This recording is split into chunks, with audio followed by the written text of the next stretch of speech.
세계적인 대재앙이요, 대공황이요, 대시험인 코로나19의 이 재난의 시대 얼마나 어렵고 힘들게들 살아가십니까? 아마 우리 선조들이 겪었던 일제시대나 6.25 전쟁 이후로 이렇게 고난의 세월은 없었을 것입니다. 이렇게 정신적으로, 육체적으로, 경제적으로, 영적으로 어려운 때 우리는 2000년 전 이 땅에 성령님께서 강림하셨던 성령 강림주일을 맞으면서 어떻게 이 환난의 때에 우리가 성령님으로 충만함으로 인해서 신앙의 새 아침을 맞을 것인가? 오늘 본문 가운데 들려주시는 하나님의 음성을 다 함께 들을 수 있길 바랍니다. 먼저 본문 22절 말씀을 다 함께 읽겠습니다. 밤에 일어나 두 아내와 두 여종과 11 아들을 인도하여 야복 나루를 건넬세. 아멘. 야곱은 아버지 이삭과 형 에서를 속여가면서부터 이 장자의 축복을 빼앗았어요. 그 결과는 그들의 복수의 칼이 두려워서 그는 멀리 어머니의 이 인도를 따라서 이 브엘세바에서 하란 애삼촌 라반의 덕으로 도피하지 않을 수 없었어요. 이 브엘세바에서 하란까지 거리는 약 900km에 이릅니다. 그러니까 서울과 부산 사이의 거리에 3배 이르는 거리를 한 달 보름에 걸쳐서 그 사막길을 걸으면서 그는 피신하지 않을 수 없었던 거예요. 그런데 모피에서 가니까 무엇을 만난다고 그는 더 사기꾼 강적을 만나버리고 만 거예요. 그 외삼촌은 자기 딸들을 시집 보내기 위해서 큰딸 레아를 위해서 야곱이 7년 고생하게 하고 또 작은 딸 라헬을 위해서 또 7년 고생하게 하고 또 그가 일한 품삯을 10번이나 바꾸어 가면서 6년 동안 그 품삯을 주지 않아서 고생하게 돼. 그러는 가운데 어느덧 20년의 그 파란만장한 세월이 흘러가 버린 거예요. 야곱은 나이가 들수록 두고 온 고향 산천 부모 형제를 잊을 길이 없는 거예요. 그래서 내가 이제라도 부모님 형제 곁으로 돌아가야겠다 하고 다시 고향길로 돌아가게 된 거예요. 야복나루를 건너면 꿈에도 그리던 고향 브엘세바에 이르게 될 텐데 밤이 되었어요. 밤이 되면 사람은 불안해지고 초조해지고 두려움이 생기는 거예요. 만약에 형이나 아버지를 만났을 때 그들이 복수의 칼을 들고 달려들면 내가 어떻게 할 것인가? 이러한 곤고한 밤에 그는 일어났다는 말씀을 주목할 수 있길 바랍니다. 대부분의 사람들은 이 밤이 되면 더 낙심되고 좌절되고 절망하기 쉬운데 이 야곱은 밤에 일어나라는 이 단어를 우리는 주목해 봐야 되는 것입니다. 그래서 그는 두 아내와 두 여종과 11 아들과 모든 것을 다 야복나루를 건네게 하는 데서부터 그가 신앙의 새 아침을 맞을 준비를 했던 것입니다. 우리 인생도 살다 보면 끊임없이 위기의 밤이 닥쳐와요. 더욱이 코로나19로 인해서 우리가 전에 한 번도 듣도 보지도 못한 이 새로운 세계를 우리가 접하게 됐어요. 그러니까 대부분의 사람들이 이 어려운 환난 때 낙심하고 좌절하고 절망하고 인생을 포기하고 싶은 충동들을 느끼게 될 거예요. 이렇게 인생의 고난의 밤에 우리 믿음의 성도들은 주님 앞에 나올 수 있길 바랍니다. 주님 앞에 엎드려질 수 있길 바랍니다. 주님 앞에 부르질 수 있길 바랍니다. 주님의 도우심을 받는 기적적인 역사를 체험하면서 나아갈 수 있길 바랍니다. 모든 인생을 어떠한 관점에서 접근하냐에 따라서 인생이 완전히 달라지는 거예요. 계속해서 본문 24절 말씀을 다 같이 읽겠습니다. 야곱은 홀로 남았더니 어떤 사람이 날이 새도록 야곱과 씨름하다가 아멘. 야곱은 그들의 가족과 종들과 재산까지 다 야복나루를 건너게 했어요. 그리고 홀로 남아있는 거예요.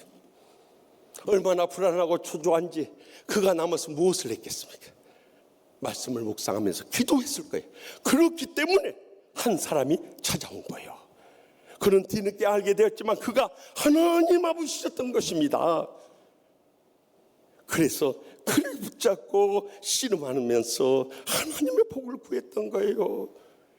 우리의 신앙생활 가운데서도 위기의 밤이 닥쳐왔을 때 주님과 나만의 고요한 시간이 절대적으로 필요하다는 거예요. 우리가 육의 양식을 하루도 빠짐없이 꼬박꼬박 드시면서 왜 영의 양식, 하나님의 말씀과 기도에 이 주님과 나만의 시간 안 갖느냐 이거예요. 그것이 알고 싶다요. 그러니까 점점 우리의 삶 가운데 문제는 쌓여가만 가고 고통은 더해지고 불행은 깊어만 가고 있는, 그런데도 왜 이런 문제가 생겼는지조차도 생각하지 못하고 주님 앞에 엎드리지 못하니 여러분 더 이상 무슨 기대를 가지고 희망을 얻을 수 있겠냐는 거예요. 그래서 세계적인 영성 신학자 리처드 포스터 목사님은 그의 명저인 The Celebration of Discipline, 영적 성장을 위한 제자훈련이라는 명초가 있어요. 그 가운데서 우리가 끊임없이 영성훈련을 해야 되는데, 첫 번째 내면운동, 두 번째 외면운동, 세 번째 공동체 훈련을 해야 한다고 하면서 근본적으로 내면 훈련을 받지 않으면 영적으로 충만한 삶을 살 수 없다는 거예요. 그 내면 훈련이 무엇으로부터 시작되냐? 성경 공부부터 시작된다. 하나님 말씀을 바로 알아야 우리가 은혜를 느끼고 축복을 누리고 행복의 감격소 이루어질 수 있지 않겠냐? 여러분들 성경 공부 언제 해봤습니까?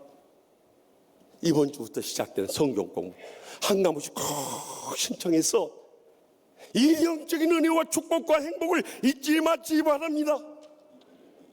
그뿐만 아니라 우리가 이 받은 은혜의 말씀을 묵상하면서 실천할 수 있는 묵상 훈련이 필요합니다. 또 이것이 성령님의 도우심을 받아 우리의 삶 가운데 역사할 수 있도록 기도 훈련을 받아야 돼요.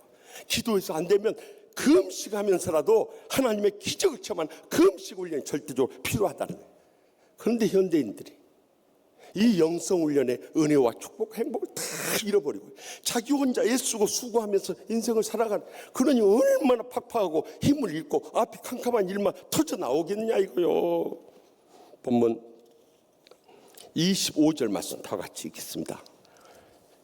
자기가 야곱을 이기지 못함을 보고 그가 야곱의 허벅지 관절을 치매 야곱의 허벅지 관절이 그 사람과 씨름할 때 어긋났더라. 아멘. 야곱은 야복나루에 혼자 남았다가 그 어떤 사람이 나타났는데 그가 누군지 몰랐어요. 그 캄캄한 밤에 자기가 지난날 늘 해왔듯이 그는 어떤 상대를 대하든지 간에 수단과 방법을 가리지 않고 이기고야만은 그런 야망의 기질이 있었어요. 그래서 그를 이기려고 막 있는 힘을 다 써서 씨름을 한 거예요. 주님께서 볼 때 너무너무 가소로운 거예요. 그래서 안 되겠다 생각해서 그의 가장 힘쓰는 부분, The Socket of Jacob's Hip이라고 하는 이 야곱의 엉덩이에 움푹 들어간 그곳에 관절뼈를 딱 내리친 거예요. 그래서 그것이 접질러져 버린 거예요. 그것이 어긋난 순간 야곱이 힘을 쓸 수가 없는 거예요. 아마 그 순간에 그가 누구인가를 깨닫게 되었을 거예요. 하나님 아버지, 주님께서 내게 복을 주지 않으면 내가 주님을 떠나보내게 할 수 없습니다 하고 그에게 매달려서 처절하게 부르짖을 때 주님께서 그에게 묻습니다. 내 이름이 무엇이냐? 야곱입니다. 야곱이란 뜻이 히브리어로 팔꿈치를 잡음이란 뜻이에요. 남의 뒷덜미를 잡아서라도 수단과 방법을 가리고 이기는 그런 야망이 불타는 인간이었다는 거예요. 그러나 내 이름을 더 이상 야곱이라 하지 말아라. 내 이름을 이스라엘이라 하라. 이스라엘은 하나님과 겨루어 이겼다는 뜻. 그 정도 믿음의 간절한 사람으로 네가 거듭났다는 것을 보여주신 거예요. 그렇게 축복을 해주셨을 때 야곱은 그때 그가 하나님이신 것을 깨닫게 된 거예요. 그래서 그가 머물렀던 이 야복이란 뜻이요, 비우다는 뜻. 자기 자신을 비우고 철저히 메어 달렸을 때 그는 그 나루터 이름을 무니엘이라고, 하나님의 얼굴, 하나님의 얼굴을 친히 배우는 이런 영적인 은혜를 체험했음을 고백하게 된 거예요. 그리고 쩔뚝거린 다리로 그 야복나루를 떠나게 된 거예요. 여러분, 야곱이 주님을 만나서 가장 힘쓰는 부분이 깨어지고 부서지고 죽어졌던 것처럼 우리 인생도 가장 힘쓰는 부분이라고 내세우는 그 부분이 깨어지고 부서지고 죽어져야 되는 거예요. 그렇지 않으면 절대 그 사람 하나님이 더 이상 복을 주지 않고 더 이상 귀하게 쓰시지 않고 더 이상 크게 영광 거두지 않는 거예요. 그렇다면 내 힘쓰는 부분이 무엇입니까? 어떤 사람은 자기 이 명문 가문일 수 있어요. 어떤 사람은 타고난 예모일 수 있어요. 어떤 사람은 그 성격 기질일 수 있어요. 어떤 사람은 학력일 수도 있고요, 높은 지위일 수도 있고요, 많은 돈일 수도 있어요. 심지어는 어떤 사람은 신앙의 영적인 깊은 체험일 수도 있고, 또 영적인 교만에 빠져 자기 혼자 예수 제일 잘 믿는 것처럼 착각에 빠져 있는 것일 수 있어요. 그것이 여러분들 깨어지지 않으면요, 주님이 평생토록 그 연단하시는 거예요. 그냥 죽을 때까지 불행과 고통에서 헤어나오지 못하고 신앙생활하다 끝내버린 사람이 이 땅에 얼마나 많은지. 사실 제가 이 놀라운 진리를 발견하게 된 것도요, 저는 장로님, 권사님 가정에 자라났어. 정말 군에서 제일 가는 부자였으니까 얼마나 부유하게 살았겠어요. 시골 고향 초등학교 다니면서도요, 전교에서 1, 2등 했으니까 별로 못 믿는 표정들 짓고 계세요. 그리고 인물도 이만하면 그렇게 피곤하게 생기지는 않았잖아요. 그러니까 인기도 좋고요. 그래서 제가 결국에는 중학교는 추첨으로 해서 들어갔지만 고등학교는 그곳에 명문 고등학교를 졸업하고, 그리고 대학에 진학하면서 저는 첫 번째 실패를 맛봐요. 제가 원했던 의과대학에 들어가지 못한 그 실패를 통해서 제 능력의 한계를 처음 깨달은 거예요. 그때 주님 앞에 엎드려야 되는데 그렇지 못하고 술 마시고 춤추고 세상 친구들 어울려서 과대표한다고 돌아다니다가 1학년 말 종강 파티 마치고 주님께서 딱 사랑으로 치셨는데 그때 쓰러진 거예요. 온유 모를 병으로 한 달 보름을 식음을 전폐한 채 죽어가다가 그때 주님을 새롭게 만나게, 성령의 불로 하나님께서 기적적으로 살려주신 줄 믿으시기 바랍니다. 그래서 이제 내 인생 주님과 고통당하는 이웃을 위해서 살아야겠다 마음 먹었지만, 저의 이 영적 교만은 쉽게 깨지지 않았어요. 대학을 마치고 장로의 신학대학원에 들어가서, 여러분들 장로의 신학대학원도 서울대 연고대 나와도 떨어져 버려요. 그때 거기 들어가서 3년 동안 성적 장학생으로 다녔으니까 얼마나 정말 실력이 있는 거예요. 별로 안 믿어지는 표정들 지고 아마 최 목사님한테 끝난 다음에 물어보세요. 장로 신학대학원에서 성적 장학생 되기 쉽습니까? 어려웁니까? 한번 물어보세요. 전국에서 날고 뛰는 사람들 다 오는데 거기서 성적 장학생 하기도 어려워요. 그런데다 교회도 크게 부흥시키고 책도 쓰고 또 부흥회도 다니고, 그래서 프린스턴 신학대학원 성적 장학생을 전액 장학생 받아가지고 가니까 저는요 정말 I'm somebody, 난 특별한 종으로 착각을 하겠어요. 그런데 미국에 딱 건너간 순간부터 하나님 연단이 시작된대. 제가 한국에 있을 때 야간 신학 공부하면서 선교사님 통역도 하고 번역도 했어요. 그런데 영어가 안 들리기 시작하는 거예요.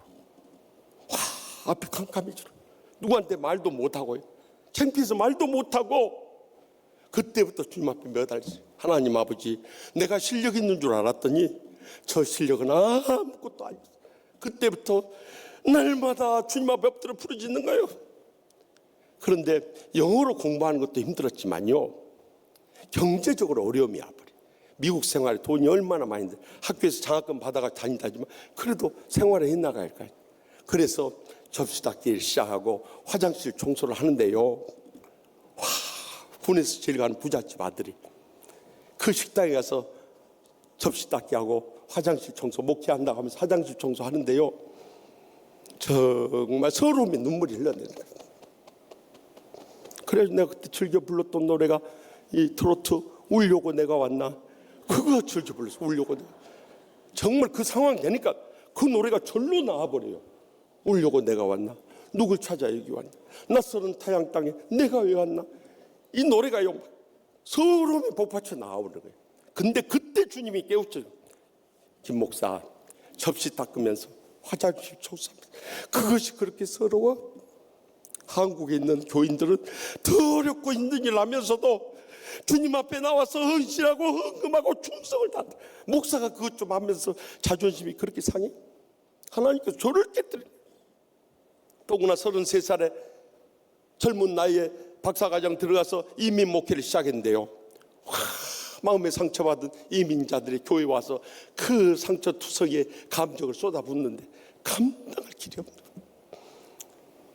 그때 저는 철저히 깨어주고 부서지는 훈련을 받았다. 5년 4개월 동안 그 훈련 받고, 제가 어려운 박사학위 받고 힘든 이민 목회 크게 부흥시키고 한국 돌아왔을 때 우리 친구들이 귀국 환영회를 열어줬어요. 김 목사 대단하다, 결국 박사학위도 받고 교회도 뜨겁게 부흥시키고 돌아왔다고 막 축하해 줬어요.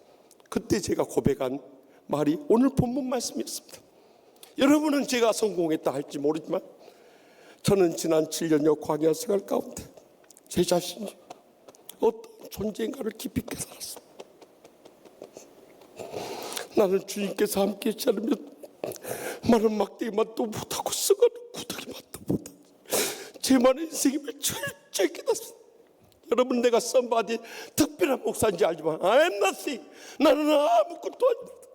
주님 없이는 나는 이 땅에 존재할 수도 없고 주일할 수도 없고 주님의 영광도 돌릴 수 없는 존재라는 것을 철저히 깨달았습니다. 오늘 이 환도뼈가 엎질러진 채로 이 야복나루를 떠나는 야곱의 모습이 바로 저의 모습이었습니다.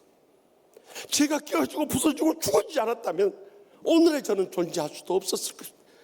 이렇게 여러분 만나서 복되게 치유하는 게 목회도 불가능했을 것입니다. 지금도 마찬가지. 내가 깨어지고 부서지지 않고 죽어지지 않으면 저는 한순간 이겨냈습니다.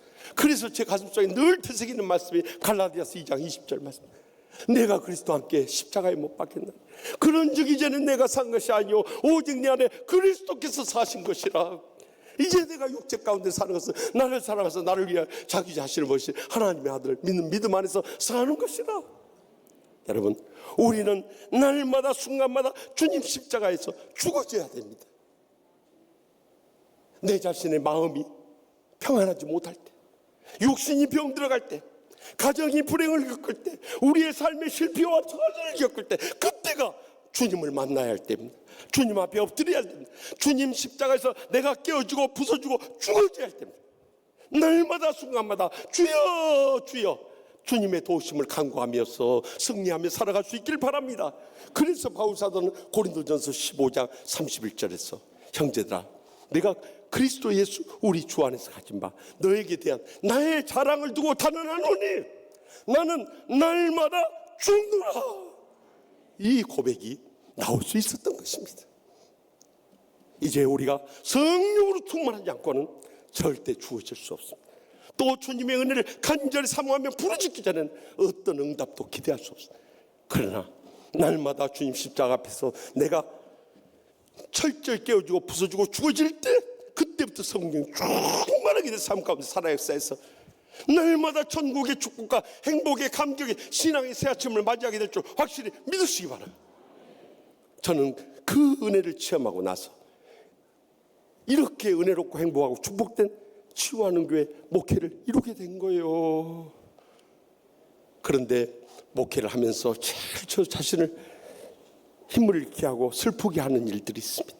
그것은 정말 신실하고 충성스럽고 정말 위로가 되고 힘이 됐던 귀하신 장로님, 권사님, 집사님들이 그들의 사명을 다 마치고 한 분씩 하늘로 떠나갈 때, 지난 월요일에도 우리 모두가 사랑하고 존경하는 박영진 장로님을 우리는 하늘나라로 마지막 떠나보냈습니다. 제가 박 장로님을 처음 뵙게 된 것은 부종환정이 치유하는 교회 부임한 1년 후에 19년 전에 직장을 따라 서울로 올라오신 박 장로님 가정을 통해서 우리 교회 등록함으로 처음 박 장로님을 대하게 되었습니다. 여러분도 잘 아시다시피 그는 정말 예수님의 온유하고 겸손한 그 성품을 그대로 받으신 분이셨어요. 그래서 가정에서도 부모님께 그렇게 효도하는 자식이 없었고, 형제들에게 그렇게 존경받는 형이 없었고요, 또 부인에게 그렇게 사랑으로 섬기는 남편도 보기 드물 것입니다.